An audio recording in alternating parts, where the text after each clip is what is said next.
I've been on YouTube for about 1.5 years, and over the course of this journey, I have produced over 140 videos. And although most of these videos aren't necessarily getting that much views, there are a couple of them that do consistently get views, and some even went above my expectation, I would say. Now, sometimes I brand myself as a failure on YouTube because my YouTube channel's growth is really slow compared to other channels. After all, I have produced way more videos and I have been on YouTube a lot longer. But sometimes I can be quite harsh on myself. I may have achieved a lot, but I still feel it is not enough because most of the time I find it really hard to acknowledge my own success. I guess it is some sort of confidence issue. So let me share with you 5 things that I learned from running my YouTube channel for the last 1.5 years that I think that if I have known all of this before I start my YouTube channel, then I would have grown my subscribers and views a lot faster. First, and probably the most important one, is building confidence. After creating videos for 1.5 years, I feel confident in myself that I'm able to achieve what those big YouTubers out there have achieved. When I first started, looking at channels with over 100,000 subscribers seemed like something I will never achieve. It is like a dream that I will never attain. But because I kept creating videos after videos, because I tried to improve in each new video launched, I got more confident in what I have to say and what I want to do in my videos. When we first start our YouTube channel, there is bound to have a lot of fear in us. We fear how people judge us, we fear how people perceive us, and so we try to create that perfect video every time. But the fact is, you will never overcome that fear unless you keep creating new content. Because only by creating new content will you get more confidence about your own presence, because you have tried what works and what doesn't. And when you continue to discover things you know would not work, the more you will focus on things that will work, and so you appear more confident in front of the camera. When that happens, people are going to feel your vibe, people are going to feel your energy, and you're going to start pulling in like-minded people as your subscribers, and ultimately, those are the subscribers you want. Alright, number 2 is accepting failures. This pretty much means you will fail a lot when you first start, and it's going to make you feel so bad about yourself. Everything you do sucks, everything you try to improve will look like it never did improve, and there will be people who will start appearing in your channel to offer you free advice on why you are failing so badly and what you can do about them. What this means is there will be people around you and people on YouTube who are going to label you as a failure. So here's the thing. What exactly is considered a failure when you're on YouTube? Does not having a large subscriber count consider a failure? Or does being long enough on YouTube and still not see any traction consider a bigger failure? And yes, I am referring to my own channel, and often people on YouTube would come to me and offer me unsolicited advice on why my YouTube channel is growing so slow, and they would say things like, "Hey, your channel is not getting views, so stop giving anyone advice." Let me share with you a secret. If I let these people get into my head, then yes, I truly am a failure. Because the thing is, no one else knows if my YouTube channel is a failure or not except me, because I am the only one who has access to my own YouTube analytics. The most important thing here is to measure our growth. Like, are we getting more views this month compared to last month? Or are we getting more subscribers this week compared to last week? Or am I getting more views and comments whenever I launch a new video? These are the type of things only we can see, so it is up to us to label our YouTube channel a success or a failure. No one else has the right to do so. Number 3, the first step is always the hardest.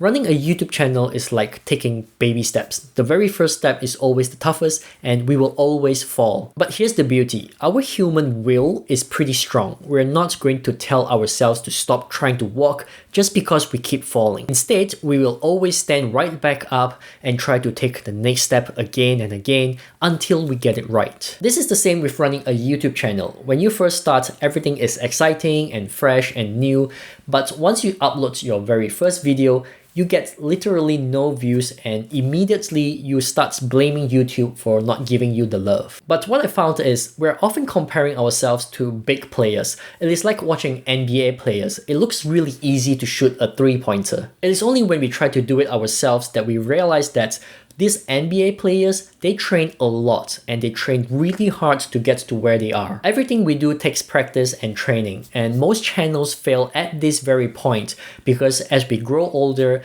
we find it easier and easier to give up on new things than to try and master it. We dare not try anything new, we fear change, and we just want things to stay the same as it should be. And so most small YouTube channels, they stay the same as well. Alright, number 4 key point I learned that can help me grow my channel is understanding the right analytic or metric. When I first started my YouTube channel, I did what everyone else did. I kept focusing on my subscribers gains, I kept focusing on how many views I got. But this turned out to be the worst way to grow my channel because it actually backfired. It slowed down my growth. The good thing about creating videos on YouTube for quite a while is the more you do it, the more you're able to see what those big YouTubers are seeing. I think what matters most on YouTube is to create a good video that not only you enjoy, but also your viewers. And this doesn't mean all of our videos needs to be like Mr. Beast. It should be based on something you find enjoyable, and then you start capturing the right audience. My advice is to focus on getting better in your next video, even if it is just 1%. There is no point in spending too much time trying to perfect that one video because it can never be perfect. Instead, focus on improving the process of creating your thumbnail, your title, and your video. Make it as though creating video is like second nature to you. Once you get into that rhythm, you will naturally create better videos and titles and thumbnails, and your subscriber count is going to jump up as a result of that. And number 5, running a YouTube channel is a roller coaster ride. The expectation of creating one video and getting 10,000 views is real, and it is normal to expect that given how other YouTube channels are able to do that. But what I didn't know is it just looked easy because others have done it already, and when you're deciding whether to start a YouTube channel or not, you'll indirectly look up all the big channels instead of the small ones. And that's not your fault. YouTube tends to show you videos that get tons of views and buries those that are small, so you can't find them even if you want to. That doesn't mean you won't create a video that gets you 10,000 views just because you're small. You can and you will be able to do it. But like I said, it is a roller coaster ride. You can be getting 10,000 views or even 100,000 views in one video, and then the next video you launch gets only 100 views. What I'm saying here is don't dwell too much on why your next video is not getting as much views as your previous video.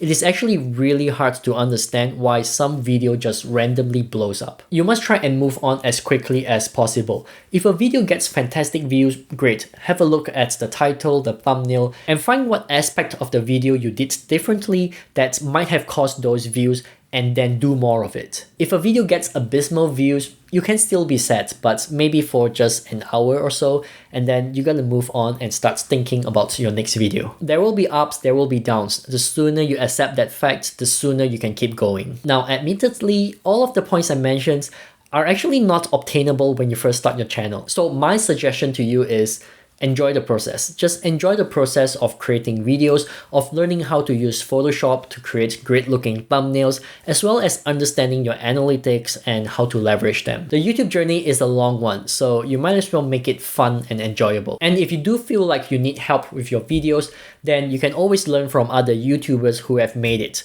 But if you're too lazy to find who these YouTubers are, then check out the summary I created in this video. Alright, that's it from me. Thumbs up, sub if you find this useful. Thanks for watching, and I'll catch you around.